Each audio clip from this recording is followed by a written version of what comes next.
El maná diario de la Torá. Shalom, nos toca hoy la quinta aliyá de la parashá Shemini.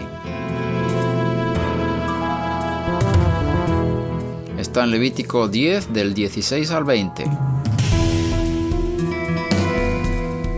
Y ahora leemos en Levítico 10:17. ¿Por qué no comisteis la ofrenda por el pecado en el lugar santo? Porque es santísima y os ha sido dada para quitar la culpa de la congregación, para hacer expiación por ellos delante del Eterno. ¿El pecado puede ser comido?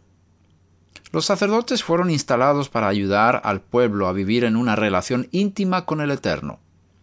Muchas veces la gente se equivocaba y entraba en el santuario con impureza, lo cual generaba una culpa en el pueblo. Esa culpa tenía que ser eliminada para que el pueblo pudiera seguir gozando de la presencia del Eterno sin ser expuestos al peligro de la ira sobre el pecado. Para eliminar esa culpa tenía que quemar sobre el altar parte de los animales destinados para este fin y luego comer el resto. Así que, por un lado, el altar consumía parte del pecado que había sido transmitido al animal que cargó con el pecado del pueblo. Y por otro lado, los sacerdotes consumieron el resto del animal y el pecado que estaba en él. Por estas dos formas de consumir el animal, el pecado fue levantado del pueblo y así fueron expiados delante del Eterno. En la Torá, esta ofrenda no se llama ofrenda por el pecado, sino simplemente pecado, hatat. Con otras palabras, en este versículo está escrito que los sacerdotes tenían que comer el pecado.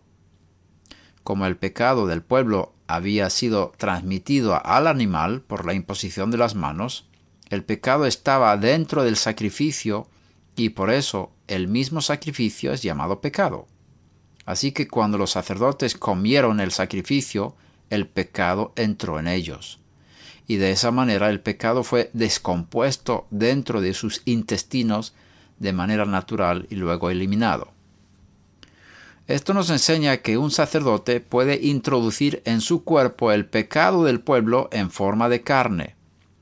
Esto nos lleva a pensar en Yeshua, que tomó el pecado del pueblo de Israel y el mundo en su cuerpo para que el Eterno pudiera perdonarnos todos los pecados y limpiarnos para poder ser moradas santas para el Eterno y también entrar en el tabernáculo celestial sin peligro. Él mismo llevó nuestros pecados en su cuerpo sobre el madero, para que nosotros, estando muertos a los pecados, vivamos a la justicia. Por su herida habéis sido sanados. 1 de Pedro 2:24. Cantaban con todas sus fuerzas, digno es el Cordero, que ha sido sacrificado, de recibir el poder, la riqueza y la sabiduría, la fortaleza y la honra, la gloria y la alabanza. Revelación 5:12.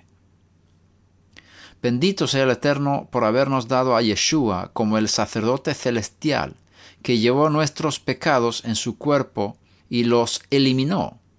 Y bendito sea Yeshua por ser fiel como sacerdote, haciéndose responsable y quitando nuestros pecados para darnos una esperanza eterna. Y benditos los que creen en el sacrificio del Mesías.